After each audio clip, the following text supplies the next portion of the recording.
Invasion Audiobook, Parts 11 and Part 12. Part 11. The refugees, including the armed, among the moderately sized group who fled Butte and surrounding areas, having fled to the east into the forested foothills, had decided they needed very badly supplies from town. An offensive was planned to go in to temporarily fight their way into town, to obtain badly needed food, water, and perhaps even extra ammo via seizing any remaining in the local homes and even stores. Hopefully, before the Chi-Coms either destroyed the town or locked it all the way down for looting. They'd essentially already captured and cleared it, but didn't seem all that interested in staying, as suddenly the forces that took it had largely moved to the northeast, onward to other objectives, leaving only the logistical troops on the CCP property turned into supply depot, which made a quick re-entry tempting, but highly perilous regardless.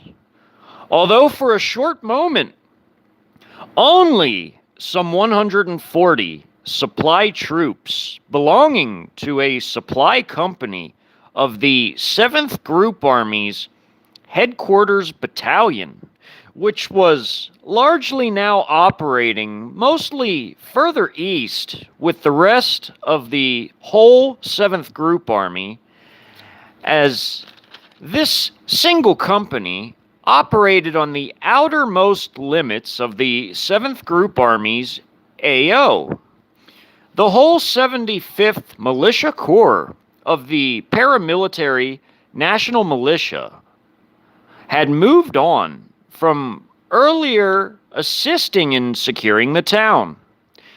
Unaware of the limited window of time they'd been given to act, in roughly 1 hour or so, the 4th Militia Corps, which now was bivouacking in the area, was to send 3 of its subordinate truck infantry battalions into the town to thoroughly occupy it and bolster the security of its key logistical depot there in this major crossroads town. The 27th PAP Light Armored Division had likewise moved in further to the south on I-15, already conducting artillery support to the other lighter national militia units, as well as conducting savage cleansing operations, in quotations, part of their own fanatical genocide campaign. The PAP naturally had stirred up a hornet's nest within its allotted AO, whilst horrifying many. Others soon realized the only choice was armed resistance in the face of their sheer brutality. The forces of the National Militia were more akin to the American National Guard, and it was a like force to them. Mostly, more or less, just average people pressed into service. Regardless, however, they still fought brutally, albeit with slightly more humane conditions offered to non-combatant civilians and prisoners of war. Soon, the group of roughly 300 Americans would fight their way in and barely escape with small amounts of goods and their lives. Well, at least some of them would.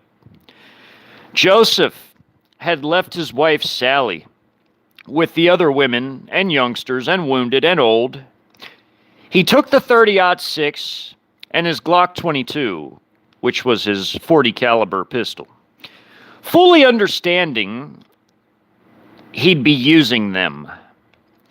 Some of the other men were able to slap together some Molotovs, but essentially all they had was their small arms. Would it be enough? They had a battle plan of sorts, but implementation would be difficult. It was agreed that distance, pure marksmanship, would be the primary means of engagement, with 200 staying in the nearby woods as marksmen, while 100 moved in fast to grab supplies on their ATVs and only a handful of trucks. The truck-driving men were the most brave, as they were the biggest targets by far. Despite this, what choice was there? One cannot live or fight without supplies. All they could do was pray for a miracle and hope their plan would even work as intended.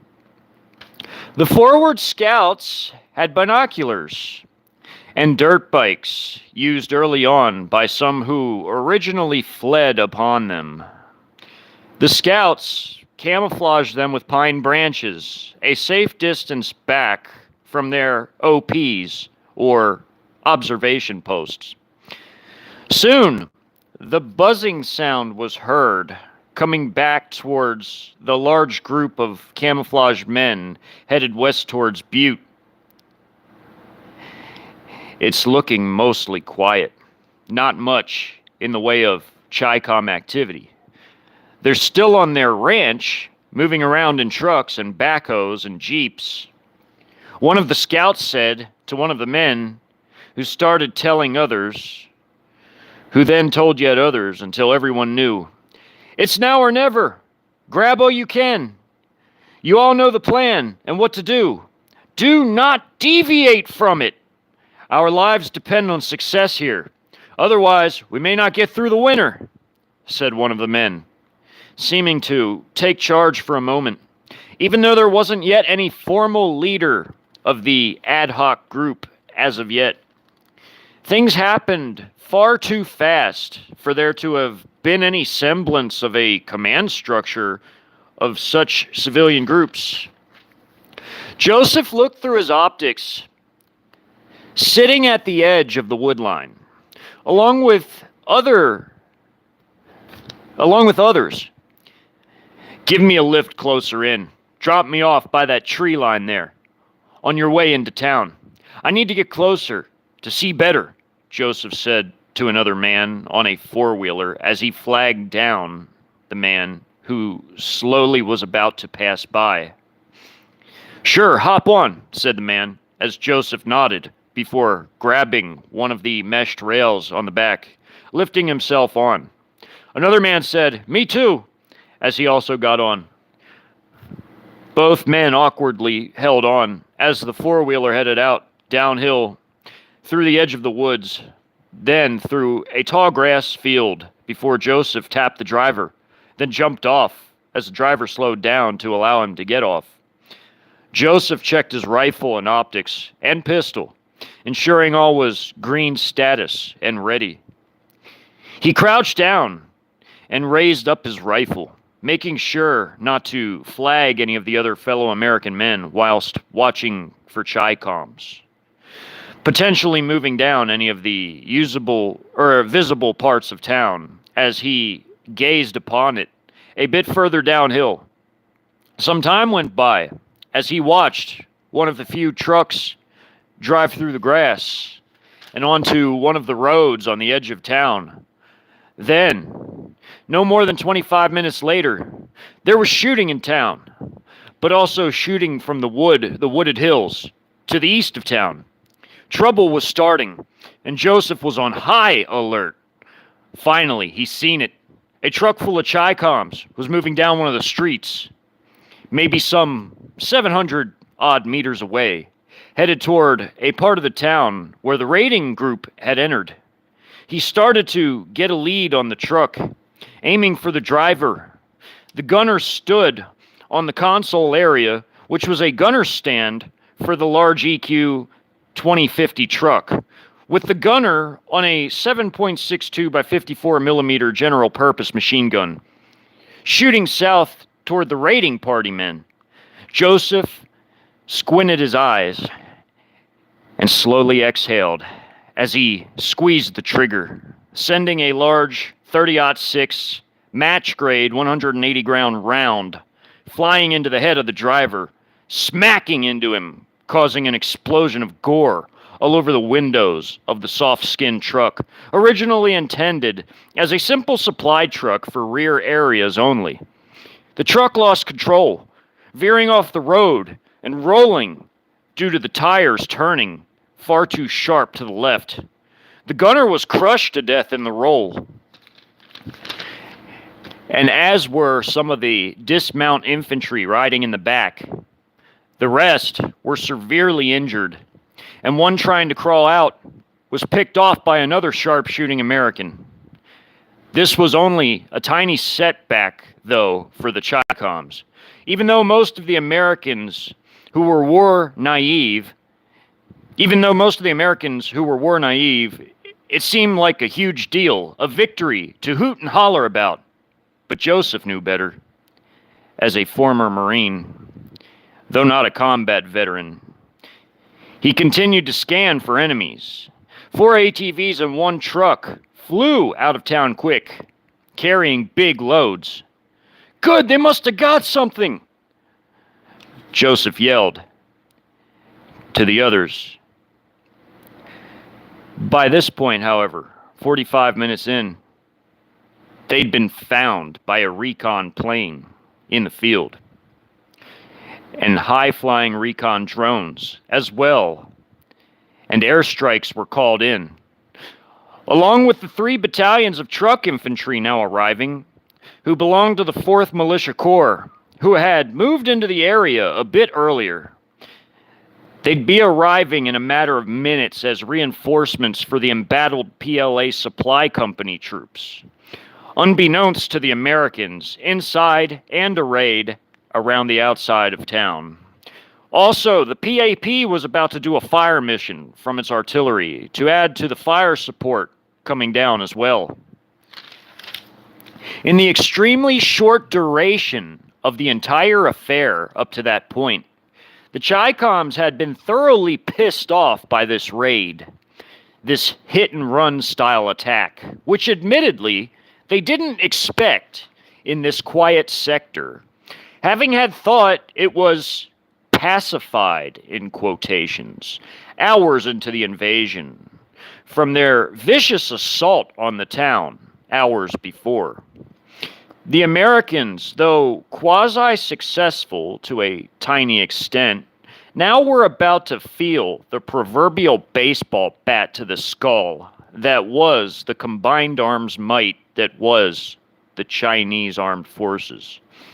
Joseph already had wisely shifted positions after his incredible sniping job upon the vehicle operator of the supply truck, and now had moved a bit back, closer to the main wood line.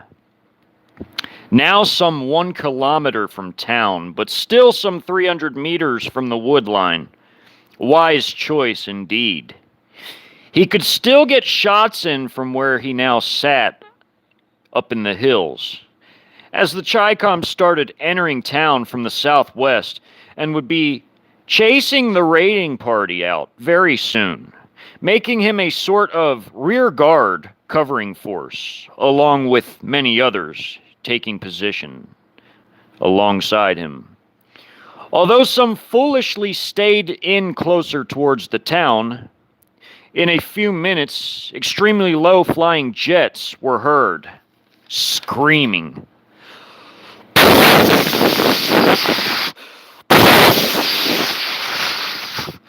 Came the mighty blasts of two 500-pound munitions crashing into the ground like a mighty earthquake, sending up a massive tower of smoky debris mixed with earth, instantaneously annihilating a few dozen men, all of whom had disappeared within the huge surging concussion. Several others, a bit further away, had been tossed into the air as if they had weighed nothing. Joseph had witnessed this, seeing one land in a way to where it was obvious the man would have snapped his neck, either eliminating him outright altogether or perhaps causing paralysis. Joseph then got a bead on a Chi-Com National Militia soldier, one of many, now headed towards the edge of town, attacking others in one of multiple wedge formations upon having dismounted from their armored trucks. He exhaled and pulled the trigger. Joseph had excellent marksmanship skills and trigger discipline from his time in the Marines, despite not having had been to combat himself. He sent a 30-06 soft point this time, sailing into the head of one of the Chi-Com troops, causing him to snap his head back as his body lunged forward and helmet flew off due to being unstrapped, normally a no-go in combat situations. However, these were third-rate paramilitary troops whose ways were a bit more lax, unlike the rest of the Chinese military and their other paramilitary forces like the fanatical PAP. They being normally a home defense force, similar to the American National Guard, but a paramilitary version. The others were continuing to press forward while laying down heavy volumes of fire, even as a few broke off to render aid to the wounded until combat medics could arrive to retrieve them. Joseph had chambered another round as he slid the bolt forward on his .03 Springfield 30-06. He tried to get a bead on another, having had eliminated one already out of the wedge. However, soon artillery shells of the large 152 millimeter variety sent by PAP troops miles away in support began to land roughly 500 meters away, breaking his concentration while also causing him to break out running along with others in the area. "To the forest!" yelled a man some 75 meters away from Joseph, just barely audible over the shells blasting, and the Su-34 strafing the field now with its exploding nose cannon rounds. By now, it was a total, complete rout, with many having been KIA'd by this point upon fleeing the town, with the last of the goods able to be retrieved, either by foot or by ATV, although not all assigned to that raiding party would return alive. Some nearly 80 men had been butchered in a span of mere minutes, as the 3 battalions of truck infantry from the 4th Militia Corps and artillery and air support had swarmed the town and eviscerated many of the armed civilians. It took a big, wet bite out of their numbers due to the overwhelming firepower and small unit battle tactics used by the enemy forces. All in all, the Americans did manage to KIA a small handful of the Chi-Coms and wound some others, but the attrition rate on the band of armed civilians was much worse. Joseph, while retreating, knew well that these men needed tactical training in the most desperate sense and way. Blasting continued as a mix of men on foot, all-terrain vehicles, and even dirt bikes fled into the forest in a disorganized panic. They continued on deep into the forest, all the way back to their campsite. Fortunately, the thick canopy of the forest protected them from recon drones and aircraft for the time being. But all of that would change in a relatively short space, as the enemy units had taken note of their direction of retreat and would formulate a battle plan to seek to crush them. Insofar as overall mission success, i.e., obtaining supplies, they'd at least been marginally successful. Of the handful of pickup trucks sent in, 3 returned safely, albeit very badly damaged, having had ran a literal gauntlet of small arms fire and shrapnel. 1 badly leaked all manner of fluids from the engine block being struck multiple times.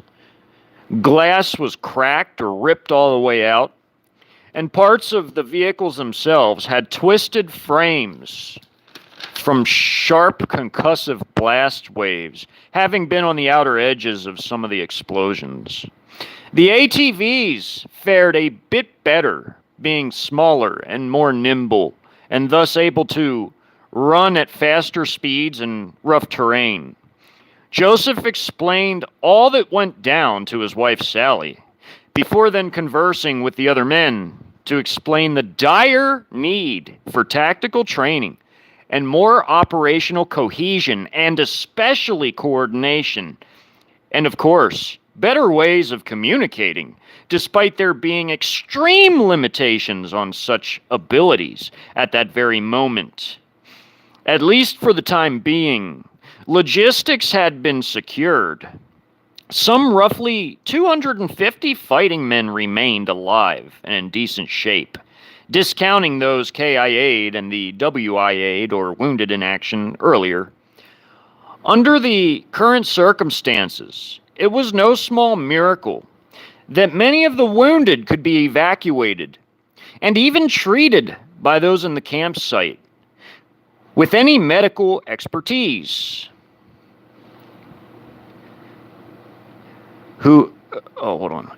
For within the local population forced to evacuate from Butte and the immediate surrounding area came some doctors and nurses, mostly of the general practice physician and regular nurse variety, but there actually was one surgeon present and even a dentist. All the people needed was a leader. And Joseph, already seemingly taking charge via suggestions about the training, was the most obvious choice. Sure, other veterans were present, but Joseph was the first to actually take the initiative upon witnessing the near disaster of the simple raid. It was sloppy and disorganized, and he realized that to even have any semblance of a chance to survive, much less even fight, an organizational overhaul was totally necessary by that point. They held a meeting that evening on day 1 of the invasion. Joseph addressed the other 250 fighting men and organized them into 5 miniature companies of 50 men each, though in military terms, these would be essentially either overstrength platoons or extremely understrength companies. However, this was done for ease of communication and coordination due to their extremely primitive means available, and being that smaller groups shorten the lines of communication. Responsibilities were then delegated. There would be one headquarters company, which would be the chief logistical element, with the other 4 being combat companies. The doctors and nurses present would work closely with the headquarters company, who would serve as stretcher bearers, or in other words, primitive combat medics, along with their logistical responsibilities as well. The all-terrain vehicles were requisitioned for the headquarters company to serve as field ambulances for the wounded, as well as to move forward the supplies to the combat companies in order to sustain the fighting elements, i.e., the other four companies. Besides just that, shuffling logistics to other locations would fall upon them, the headquarters company, as well. Joseph felt that this organization would work vastly more effectively for this group. Ammo that was retrieved in town was then sorted by caliber and type of round, be they FMJs, JHPs, soft points, etc., for ease of use and deployment. This would prevent mix-ups and the wasting of vital time. These new efficiencies would help ensure that in the future there would be no repeats of the earlier events of the day. Joseph and other veterans present had their work cut out for them. Many of the 250 men were merely regular civilians, war naive, with zero training or experience whatsoever at all.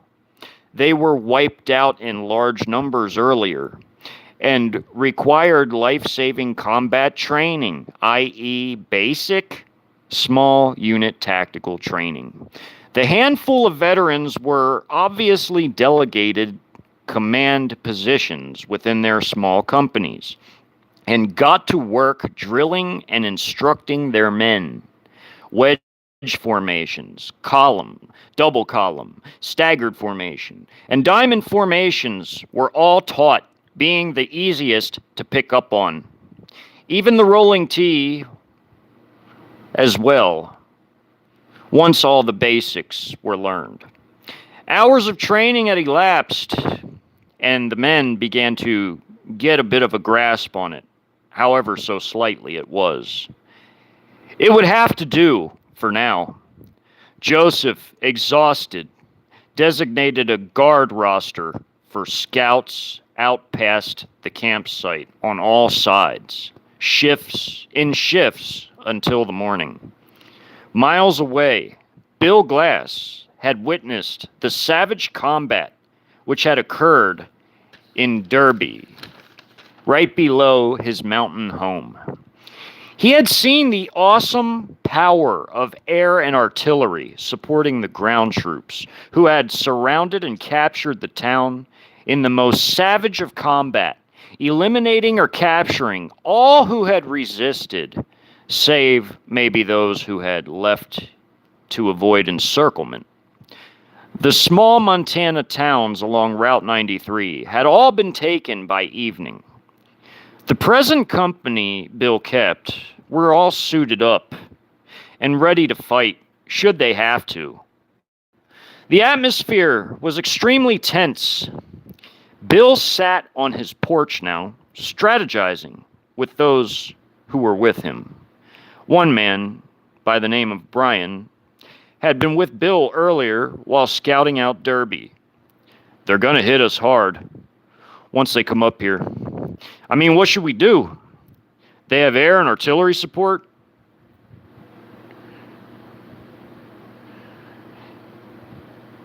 We get one of them, they'll crush all of us. We need an effective defense plan, and we need to utilize the terrain and do what we do best, hunting, stated Brian to Bill and the several others on the porch. Another added, I seen them their Ukraine videos where they used Molotovs fairly well on a couple vehicles, but then they got cut down by the others by machine gun fire. Right. So how do we avoid that? I mean, we got the terrain. We know these mountains, Bill said in deep thought. We find choke points, a place we can knock one out, bottleneck them, cause a traffic jam they can't get out of. Think about it. We got roads with ridges overlooking them. Be hella hard for them to return fire at some of them angles. We got it good up here. like they did in Afghan, blurted out Brian thoughtfully. I mean, yeah, in theory that could work, but how do we make it all work in practice? Asked Bill. We all hunt their turret gunners. Pretend they're a deer, chuckled the other man. Yeah, that might slow them down, just enough to where we can lob a few. Could work. We're gonna need lots of spots for this. You all know that, right? Bill said rhetorically. Part 12. The spot where the guardsmen and the refugees were ambushed by the PAP forces, surprisingly, was only 1.5 short kilometers distance away from the makeshift refugee camp. Fortunately, the Chi-Coms had other business elsewhere upon liquidating the guardsmen and most of the refugees. Though still in total shock and in disbelief from the ambush earlier, Jacob was beginning to get a grip on himself, along with his family and a handful of other refugees. He and some of the others had gotten up from their hiding spots amid the large rock formation and fallen trees. They all were well aware by that point, that they needed to move, and move fast. I remember we were going west, that way. Moss on that side of the tree is north. We gotta go, stated one of the other men in the group, amid the small group of surviving refugees. Jacob told his family to stay close to him as they made the relatively short trek the rest of the way to the camp. Finally, about 25 minutes later, they seen the tents and signs of life. It wasn't very much of a camp, merely a couple large olive green army tents with scattered civilian tents, along with a toilet tent. They were immediately spotted by several of the guardsmen who were on perimeter guard duty. The sergeant now approached of the guards and received them and proceeded to brief them about the current known situation. So bad was the situation. The report taken from Jacob and the other refugees ended up serving as part of the general sit rep, or in other words, the situation report, causing the company captain in charge of the camp to turn a bedsheet white color in his face upon being made aware that the Chi-Com ambush occurred merely some few kilometers away. Although it was heard at the camp, they weren't fully aware of how close in proximity to the camp it actually really was, and that their cover here in the woods could be blown at potentially any moment. The captain, now aware about the Chi-Com recon assets and forces now pressing outward from Ann Arbor, made an executive decision to pack up the camp and abandon the site completely due to OPSEC, or Operation Security, or essentially general safety concerns. Basically, the situation had already fallen apart. The Americans were being done in on all fronts with no working communications. There was a total breakdown in coordination, organization, and cohesion. It was a very desperate situation indeed. No effective chain of command was even still functioning, albeit in very localized areas. The captain swirled his finger in the air while yelling, "NCOs, bring it in!" saying it loudly with strong authority. Upon hearing him, a group of guardsmen, presumably all the non-commissioned officers, ran toward one of the army tents where the captain stood outside of its flap entrance. Within a matter of several minutes, they all ran out in different directions to brief their subordinate lower enlisted, who themselves now began to both dismantle the army tents and also usher the civilian refugees to do the same with theirs. The 10 Gator all-terrain vehicles, an old Army favorite, especially in TRADOC posts, were hurriedly packed up with the Army tents and all the logistics. With the older and weaker civilian refugees permitted to place their tents and belongings on the Gators as well, along with the rest of the logistics. Jacob and his family and the few others who'd came along with him had no belongings, although they'd have been allowed in the overflow tent for the indigent refugees lacking any sort of personal accommodations. The cases of bottled water and the last of the MRE cases had been finally loaded up. The guardsmen got in front of and behind the refugees in two sets of staggered column formations, in front of and to the rear of the cluster of the civilian refugees. The Gators drove on each side of the refugees, 4 on each side, with 2 leading the whole group in the front, out of the 10. The captain led the way in one of them, trying to formulate a sort of emergency contingency plan, along with the company's first sergeant, the highest-ranking NCO of the company.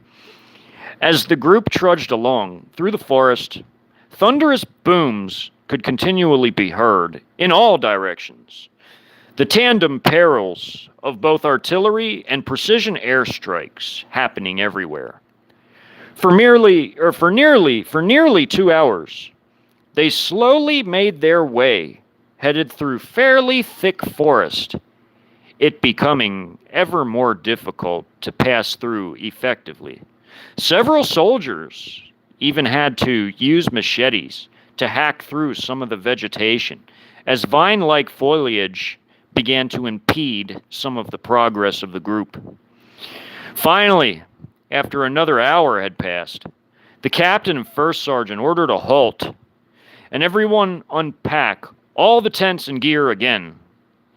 It was very unflattering work, but it had to be done. The Robinson family assisted in the work of unloading the supplies, along with other refugees who realized that the sooner the work got done, the sooner they could eat and bed down for the night. The troops were grateful for the help, and upon completion of setting up the camp again, were given their dinner of MREs and bottled water. And the new refugees were given cots and wool blankets upon entering the overflow tent, including the Robinson family. Well, family, here we are.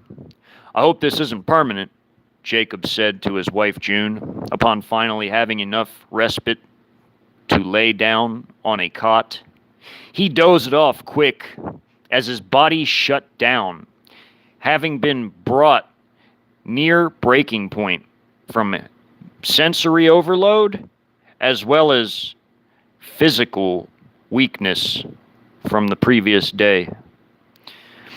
The others did the same, despite the thuds of distant blasts, now partially muffled by the thick forest they just settled into, off to the northwest of their last location, now another 8 kilometers away from where they had previously been, just prior to packing up and leaving. By this point, Ann Arbor was ruined by the unrelenting torrent of air and artillery bombardments, now completely unrecognizable from its former memory. Of other such makeshift refugee camps ran by the National Guard, and even some ran by armed civilians, some being combat veterans or just normal veterans with the training and experience, were being liquidated little by little upon being found during sweeps as both Chi-Com and North Korean troops pushed their cordon perimeter further and further out of the city. This, as earlier pockets of resistance within the city itself had been largely annihilated already by the end of day one of the invasion. However, due to American forces, both guard and armed irregulars hiding in the sewers, ambushes, mostly small scale, continued on occupation forces in the city.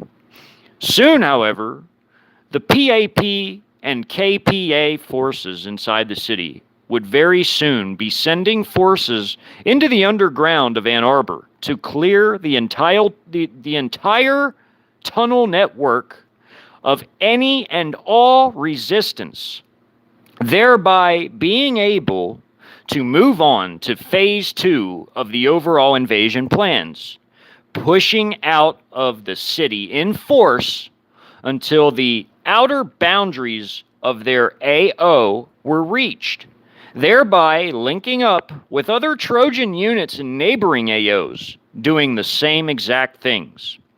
First was city installation and key infrastructure capture and seizure. Then they were to expand further out, clearing the hinterlands until reaching AO boundaries in all areas, thereby meeting others on the AO boundaries who did the same in theirs. Finally would be the clearing of tertiary areas upon completing a consolidation period of all their gains that they had captured, allowing for unit refit and a short rest period prior to recon and clearing missions of the hinterlands, not yet captured.